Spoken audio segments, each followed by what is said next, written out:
People. I just wanted to show you this. This is a box full of bits, effectively, right now. There's some a lot of secondhand miniatures in here. This is stuff that I've gotten off of the internet. Effectively, they're just it's stuff that other people, secondhand stuff people didn't want anymore. So just a pile of different kind of Marines and stuff like that, and mostly assault Marines. There's a bunch of scouts in here. And then I have a couple of, over here on my messy desk, I have piles of bits. Mostly stuff that I'm trying to either use as Land Raiders or conversion for handheld las cannons. So I've got 2 Land Raiders. What happened is I've got these extra chassis, but no extra weapon mounts, because often what will happen is somebody will want what's called the Land Raider Triple with all 3 versions, and so we'll get a Crusader that has both the Crusader and the Redeemer kit, and then I'll put together, put that together. But then I need the las cannons for the las cannons and the heavy bolter for the regular Land Raider, and of course those won't be available outside the kit really. There's a better, more effective way to do it, which would be to buy the Crusader upgrade kit and then buy a regular Land Raider, but we often forget to do that. So I have extra chassis, so these are going to be extra Land Raider kits, or they're going to be Land Raiders. What I'm doing is, with my buddy John, we're putting together an army, and it's going to be Blood Angels, and we're going to paint it up to be like Gabriel Seth's chapter, which is can't remember the name of them right now. Let's see here if I can look it up. I've got my trusty old Blood Angel book here. It is the Flesh Tearers. Yes, the Flesh Tearers. So John wanted to paint up some Flesh Tearers. He really likes the look of them and stuff. So we came up with a list, about 2,000 points, and we built it around a double Land Raider list. And there's some Jetpack Death Company and some Close Combat Scouts. We've got a Corbulo, of course, or it counts as Corbulo. We, of course, are bringing Gabriel Seth. We doubled out. It's double detachment, so it's got, in the words of 6th edition, it's a double 4-sword. And so we've got lots of different options there. Anyway, yeah, we're going to put this army together. So I'm going to show you as I go along the different stages and stuff of what I'm doing. And I hope you guys enjoy. People, update on the Flesh Tearers, the Land Raiders first. So because I had just chassis and not the actual weapon mounts, I've had to improvise and kind of scrounge a little bit to come up with weapons. So for the Crusader, this looks a little bit weird. I think it will turn out alright though.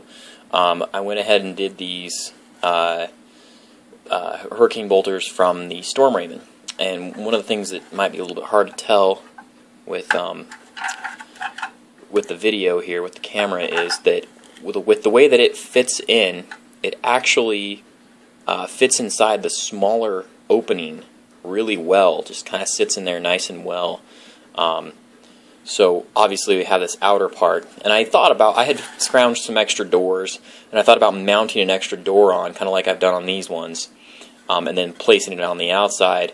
But I decided I'm going to try this and give it a go and see if it looks any good. See if people, or see what people think. So I mean, comment on that. See if if you don't like that, let me know. Then I did the same thing with the assault cannon. The assault cannon's mounted on the regular, an extra Razorback mount that I had, but it's the assault cannon from the Storm Raven, and I had to clip the ends off, obviously, to make it fit. I'm going to clean that up, and then I've got some extra little of these doohickeys here to shields to cover it up to make it look like it's completely shielded, like a finished piece. Here is my multi-melta conversion. I'm probably going to add a little thing on the outside here where these mounts are here to make it look like it's a capacitor or something like that. To give it that final kind of look of, oh, here's the multi-melta, not just I put a multi-melta tip on a Storm Bolter. Anyway, so there's the Crusader, and I will get to the Land Raider in just a moment. Okay, here's the regular Land Raider.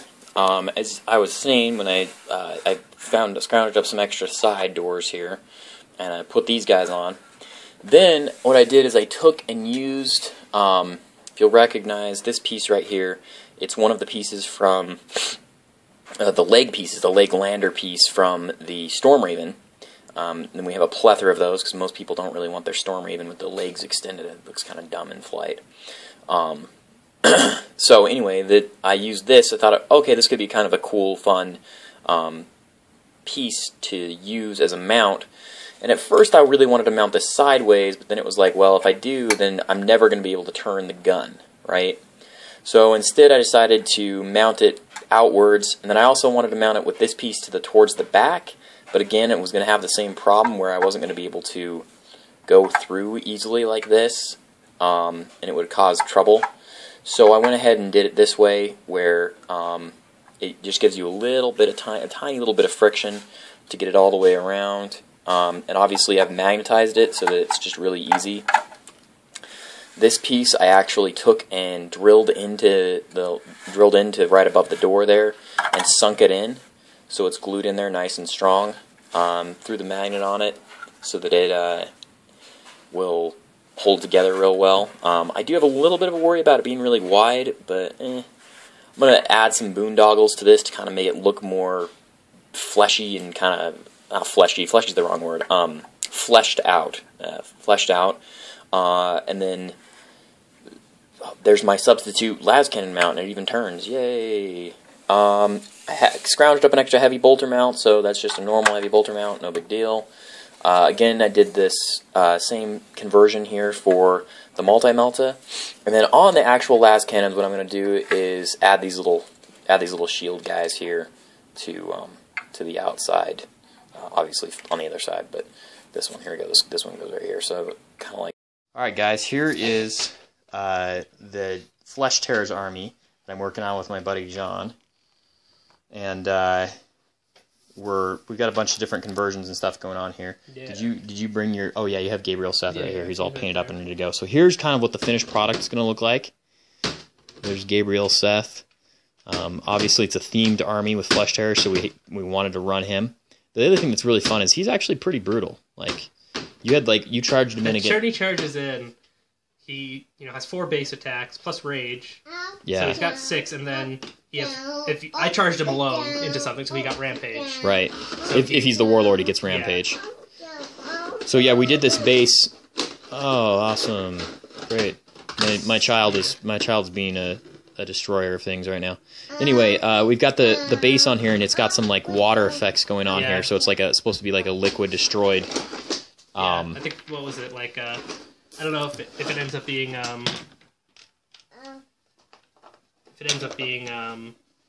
like swamp, like kind of like, yeah, or if it's maybe like when I started doing I used some putty to make like this kind of enclosed area for the water effect to sit in. So I don't know if that makes it look less like a swamp and more like, I don't know, like this, some sort of refinery or chemical plant got destroyed. Now there's like puddles of whatever they were refining or making chemically all around. I don't know. Some sort of poisonous looking water. Yeah. Anyway, yeah, I think it's going to be really cool overall effect for the whole army. But then yeah, we did some Terminators. We decided to go mostly Lightning Claws because it fits again with the Flesh Tearers theme. Yeah. We did min-max a little bit by getting the Sergeant with dude, in this game, that guy never failed a 3+ save. Yeah, that was a little excessive. It was awesome. It was awesome. You'll notice they're all missing, like, at least all these guys and like the Tech Marines, they're missing shoulder pads, heads, and backpacks. That's because for my painting I wanted them left off because they're a completely different color from the guy, so that's why they may look incomplete. So they'll be added later. Yeah, they will be added later. And then one of the things we did is I have man, it's not gonna focus. No. Maybe hold your hand like behind it, as opposed to, if you can, like hold it in your hand and bring it closer, if you will, if you can. Yeah, there we go. A little bit. You can kind of see that it's got a Flesh Tearer symbol on there. There we go. John had the right idea. So it's got a Flesh Tearer symbol. This is a Terminator shoulder pad, so it will sit on the shoulder real good and show off the symbology on all of them. So we're doing that for all of the guys. There's a bunch of scouts. The scouts all have these like kind of torn up camo cloak that I did out of plastic card that I heated up and then like cut holes and stuff in, so they kind of look like they're all ragged and stuff. Yep. Fitting the Flesh Terror theme again. Yep. Couple units of Death Company, 5 mana. Cool. Yeah. He has like a electrical. I put a bunch of electricity around his axe to kind of show off the fact that he's got a force weapon going on there. Yep. He's one of the Death Company. Oh yeah, well here's one of the Death Company models. He's even got one of like the Chaos Swords too, which. Yeah, he's got the double-sided chain sword, so that definitely fits into the Flesh Terror's fluff, where it's kind of like, are they good guys or are they chaos? You know, they're very brutal. They're kind of on the edge there. We did some Land Raiders. We had chassis but not weapons, so I kind of came up with these sponsons, and I magnetized these guys so that they could be pulled off and stuff. And then Flesh Terror symbols, big old Flesh Terror symbols that I did out of plastic card on the Land Raiders to give them a. This is little homebrew too. Yeah. I did the assault cannon, took it off of the Storm Raven, and then kind of built it up. And you've got the Storm Raven. Yeah, and they fit in there real nicely. If you can look and see in there, that it was just like perfectly fit into the inner area there. So they're a little bit smaller. They look a little comically small, but I don't know. I like it. I think it's interesting because it makes it look like your Land Raider doesn't take up as much space. Yeah. So it might even be like somewhat game modeling advantage. Yeah. We magnetized the multi-meltas. This is the piece that likes to fall off quite a bit. So it's built to just have them. Like, we didn't build an extra hatch, but it is made so that you, with transport and, because it's this extra piece that's hanging off there, you can pull it off. And if it gets weapon destroyed. And if it gets weapon destroyed too, yeah. That's good. Remember. So there's another conversion I did. I did it out of the Storm Bolter and just added some Melta bits and stuff like that to get the multi-Melta look to it. And made, again, like a unique look to it, a little bit different. Yeah. Maybe just a fluff-wise, a different pattern. Cobbled together looking. Right, yeah. Which is fine. Yeah, once you get the paint on there, it's gonna be all the whole effect. Yeah, so we got the Rozarius there that we did, and then he's also got a power sword. We decided that because with the Rozarius you get the +2 strength at AP4, or we can run him with a sword, which can be the. It can either be an AP3, just regular power weapon, or it can be the Blood Angel relic of the AP2 sword. Yeah. So then he can swing at initiative, and so he kind of gets to make that decision. I don't know if there's ever a point of bringing a regular sword as opposed to that relic, unless you have the relic on someone else, because it's only 5 points more. Yeah, it's only 5. Think, right? Only. So yeah, the whole army is very. We tried to just make it kind of brutal, kind of fit the theme. Yeah. Got the specialty basing going on with the ruined refinery or destroyed city or whatnot feeling to it, and then it's got double Land Raiders, which is still plays pretty well. Like I played today, we played a game where I had my Salamander army against it, and he's got some Meltas. I got some Meltas, but he had at the end of the game he still had a Land Raider. Yeah. Even my Stern Guard squad with 5 Meltas only penetrated twice.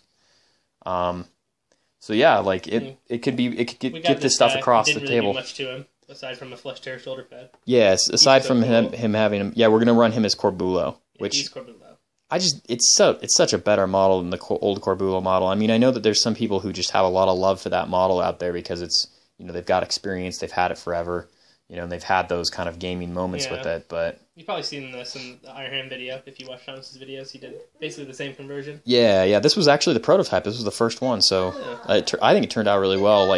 It's just kind of this handheld las cannon. It'll look a lot more right now. It kind of looks weird because you don't have shoulder pads on and you don't have the backpack. Yeah, it looks a little not. He doesn't look bulky enough to be carrying it, but he will. Yeah. So, hey, thanks for watching. I hope that we'll give you guys another video in progress as John paints these up and we get a full effect on them. So thanks for watching.